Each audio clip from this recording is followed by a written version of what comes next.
just so you guys are aware, they have a really complete line of products. They have, you know, residential and commercial and industrial. So whatever you're looking for, we probably have a solution for it. But in today's agenda, we'll talk a little bit about defining the UV technologies. I'm not going to spend a lot of time on that. I just want to make sure everyone's on the same page about what we're normally talking about. And then, I'm sorry, we'll talk about the processes and efficiency of UVC disinfection, how that UVC works and how it sterilizes microorganisms. And we'll get into some of the installation methods and the different products that are used in those commercial applications, and then the benefits of working with Ultravation, basically. So if anyone has anything along the way, you can let me know. Scott, I'm just not sure if, I'm assuming the participants will just come straight into the meeting if they were late. But I've got everything up. I'm monitoring everything. Okay.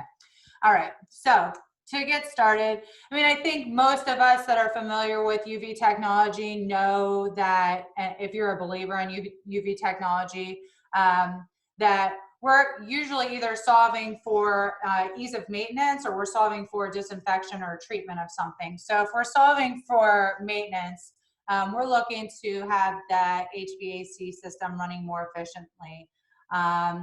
We can also, in doing that, solve for odors that are caused by biological contamination, and we can solve for sick building syndrome, which a lot of us are familiar with, especially in the Northeast, but it's when bacterial or viral contamination become excessive in the HVAC systems recirculating it, and it just perpetuates basically biological growth. So usually we're solving either to maintenance or disinfect or treat. So in our product line with Ultravation, we are using either UVGI, PCO, or ionization. Those are the three technologies that we talk about. And in this presentation, we're going to talk a lot about UVGI. UVGI is the ultraviolet germicidal irradiation. It's basically a disinfection method that uses shortwave UVC light to kill or inactivate organisms. PCO is another technology and is available as an add-on to some of our products, but it's photocatalytic oxidation, and it's basically a process that combines that UVC light with a catalyst. The catalyst will either be usually charcoal or metal. It's something that's coated in a product called titanium dioxide, and basically what it does is it breaks apart the cellular structure of pollutants and kind of neutralizes them. And then we also talk about ionization, and ionization is one of the older technologies, but we are basically dealing with electrically charging molecules by generating negative ions. The negative ions will attach to positively charged particles, and it bonds particles together so that they're caught easier by filtration. So, but today we're going to talk about UVGI. And I wanted to bring up this image. This is an image that's published by ASHRAE, and I'm sure that all of you are probably familiar with ASHRAE. They didn't have a lot of guidelines regarding UV air purification in the past, but they did release some information recently, and they also published a guide for their position on airborne infectious disease, which is also available as a resource. So, and basically what it covers is their recommendations for how to disinfect or treat air in a building, and they recommend UVGI, which is that germicidal irradiation. And luckily for us, that's what a lot of the the majority of the commercial products for Ultravation do. So in this image, we can see here some lamps on the front and the back side of a coil. And then also you're seeing something called upper room irradiation here, and I'll get more into each of these things, but I thought this image is kind of helpful in just, seeing, what ASHRAE is recommending and how they're portraying it. When we're looking at the, I think a lot of the videos in this aren't playing, but because maybe they didn't transfer right from one computer to another. So you'll have to excuse if the videos don't play, but we really don't need that to go forward. But with the UVC light, basically we're working with the UVC band of the UV spectrum. So, we all know there's different portions of the UV spectrum, even from X-rays to visible light. So when we think about UVC, that's that wavelength where these germicidal lamps are working. UVC, or germicidal light, is the most concentrated energy packet found in the UV spectrum. And so that makes it the most dangerous form of ultraviolet energy, because it can actually render microorganisms lifeless, which is the point of it. And in some cases, in a fraction of a second. So it's destructive, and it barely reflects or refracts. The other nice thing about UV is that the UVC, it dissipates quickly. So whereas you're at 30,000 microwatts at the surface of a lamp, once you get 12 inches from that lamp, you're at 1,220 microwatts. So that just means that the process of germicidal irradiation doesn't migrate very far from that lamp. So especially when considering utilizing it in ductwork or on coils, we don't have to be concerned about that process and its effect on occupants of a building, say. So, the most efficient source to generate UVC is the mercury lamp. 35% of input watts is converted to UVC. And the radiation is generated almost exclusively at 254, which is that UVC wavelength. So with our lamps, we have patented T3 technology, and that means that our lamps actually encapsulated in a quart sleeve, and there's an insulating layer of gas that protects the lamp from cold air. Also, the plugs that the lamp plugs into, like the electrical components on the commercial series, they're all watertight, which is important because a lot of our competitors don't have that for some reason. So, but when you look at T3 lamp, you're basically getting higher levels of disinfection. And also one of the results of that is, obviously, if the system's running better, you're getting lower overall electrical costs, and the fact that the lamps are protected from moisture and debris. So that allows them for a longer service life. One rule of thumb when we're dealing with lamps is that they lose about 30% of their efficiency per year. So usually at a 2-year point, you're at a 60% loss. So that's, even though the lamp is glowing, that doesn't mean that it's working efficiently. But we want to talk a little bit about how the UVC technology sterilizes microorganisms and where that information comes from. So ASHRAE does publish the UV dose required to deactivate microbes. And so this is basically the hours. I'm sorry, I don't know why my slide advanced like that, but the hours that it takes to completely deactivate something. And then there's this equation here that's used to basically calculate what it takes to disinfect a specific microorganism. So when we talk about the commercial systems, if we're just talking to solve for service, it's very, very simple. We want the UV lamps on the coils at least 18, inches apart in height and across the width of the coil, right? But when we start saying like, I want to make sure that there's no influenza or no coronavirus, that becomes something different, because each of these microorganisms or viruses, they take a different amount of time and exposure in order for them to be killed or neutralized. So when it starts to get really specific, it becomes more of a custom thing that we're solving for when we're looking at exactly what we need.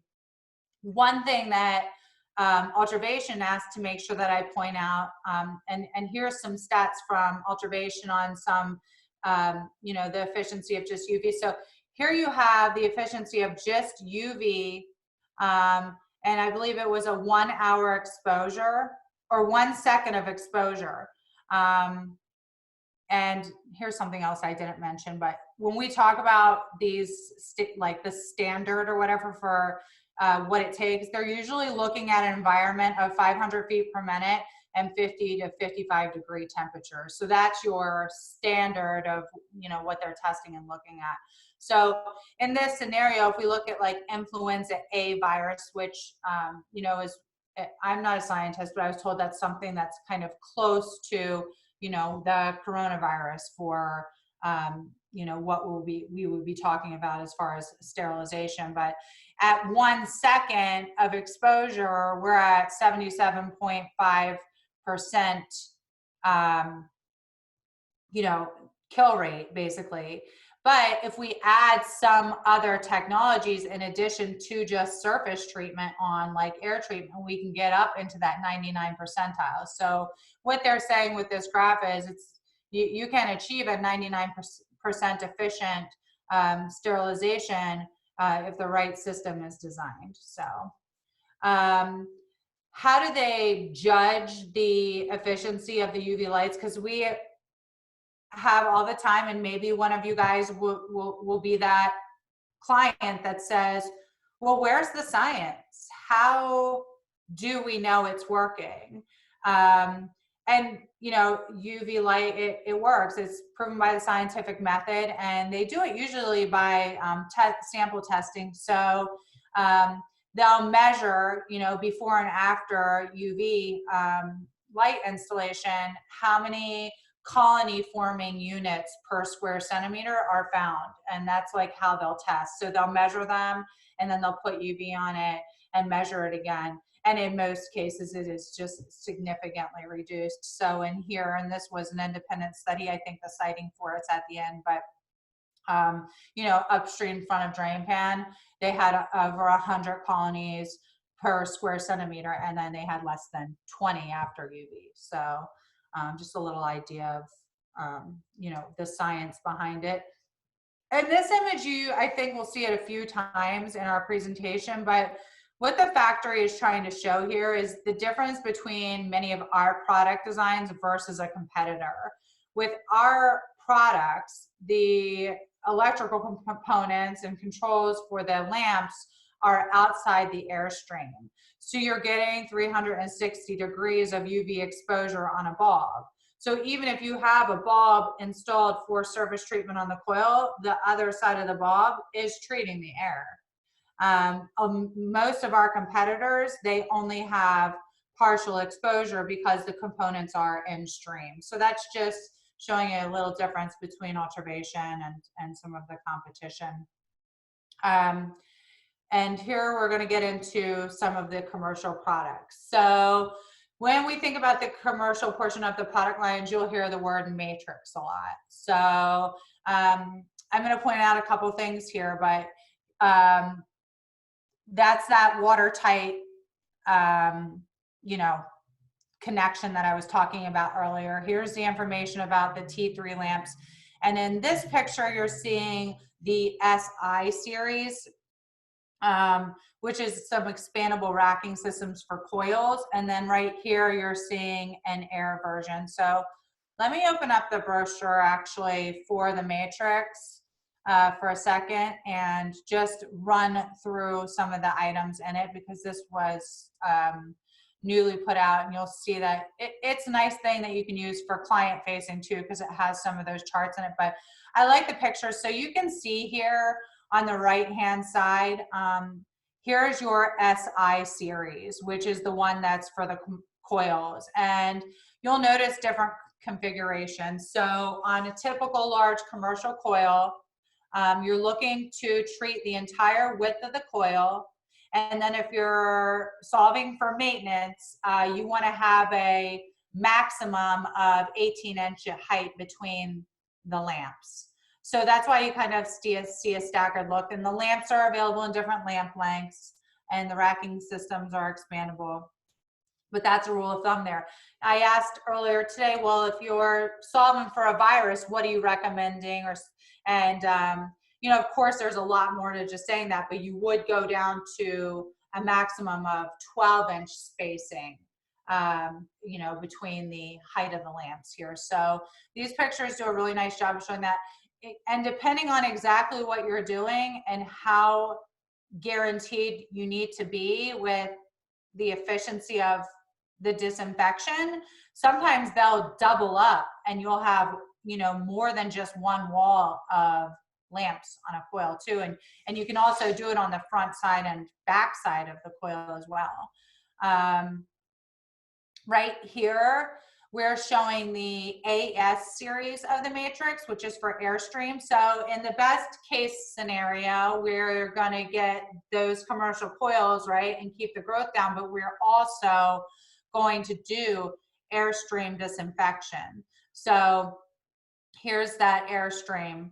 And I like these diagrams down here, and you may see a repetitive slide that I'll kind of blast through some of them, you know, as I'm going through, because they're included in this brochure nicely. But you want to basically treat all the way across that ductwork, the entire width of it, if you're installing UV lamps, as much as you can.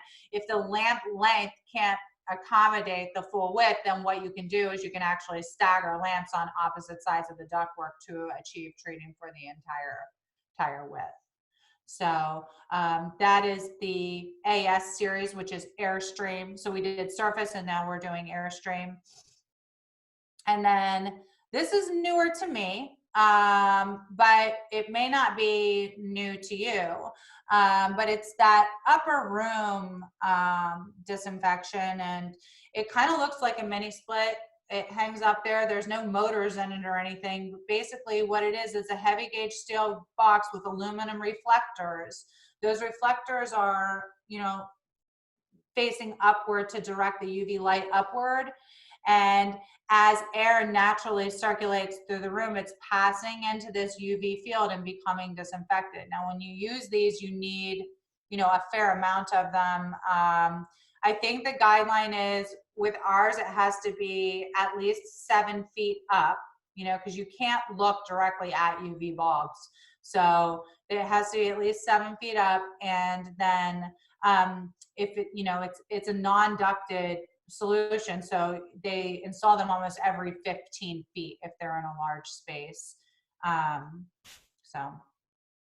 then here's some of our accessories, and I'll get a little bit more into that, but that's just the brochure on the matrix, and I think they do a nice job of going through the product line with that. So and this is, again, more information about that Airstream disinfection. They're just showing how you can stagger the lamps. At the factory, they do have people on staff that can do custom sizing and help you size everything. They gave some information about, you know, operation and maintenance. So I don't think we'd come across this question commercially as much, but residentially it comes up all the time. The UV lamps should be operational 24/7. We don't want them turning on and off. That's bad for the lamp and bad for the technology. Cycling lamps can cause damage to the filaments, and it can result in a failure. With the quart sleeves, they should be wiped down on site, or when UVC intensity falls below whatever the predetermined set point is. And then the lamp should be changed every 18,000 hours of operation, or when the UV intensity falls below whatever the predetermined set point is. Safety, we already said people should not, should avoid exposure to UVC. You don't want this shining on your skin or shining in your eyes. We actually had someone call the other day and said they were going to put a UV bulb in the middle of the room. And that's really bad. You can get welder's flash and, burns and everything else. Let's see, it says UVC is absorbed by dead skin and it can burn. So yeah, it's basically can be painful. So you don't want to look into it. So some of the accessories that we have for any of the systems, UV lamp monitor, and it basically has a set of dry contacts that can be used to tell if the UVC intensity is below the set point from a remote location. So it should be able to tie into any building automation system. And then we also have a control panel. It shows lamp status and on-off switch for the UV lamps. It has a runtime meter and a system power light. And then it can also have that UVC monitor to show the set point. And it has with the option for the dry contacts for building integration too. We'll show again here the matrix, which is the airstream disinfection. But basically when we're treating airstream, we're, getting the reduction of airborne pathogens as well as allergy and odor reduction that's due to biocontamination. With the UV matrix airstream, we have an option to add PCO technology, which is one of those other technologies that I was talking about in the beginning of the presentation. The NEMA 4X, the UV Matrix 4X, this is intended for rooftop package systems, and this is a weatherproof housing. So here's your typical, 4X installation. So you can see where it's going in here. Let's see, we got more images about the way that stuff can be supplied, installed. So that's on the supply side, and then the return. And these are just more pictures of the expandable racking systems and how they work,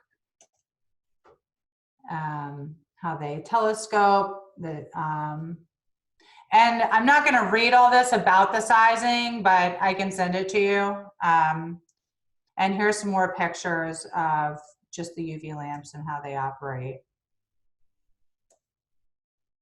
Again, you're seeing how we're getting 360 degrees here around our lamps of treatment. And then here's some images of that airstream treatment. You can see they're having multiple lamps in an area. A nice thing to mention for your clients is the energy savings. I mean, for me, the driver for products like this is health and wellness, but when you actually look at what it does for a system, when it's making it run more efficiently, they've done some studies that show that the payback time is about 0.74 years, and it has about 136% return on investment when you look at how much more the equipment runs when it's running efficiently with the UV lamps on versus when it's not.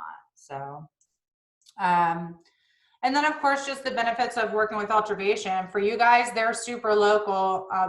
Their headquarters out of Rutland, Vermont, and the factory in Poultney, I think I'm saying that right, Ron, but they have over 60 years combined experience. They are really into UV technology.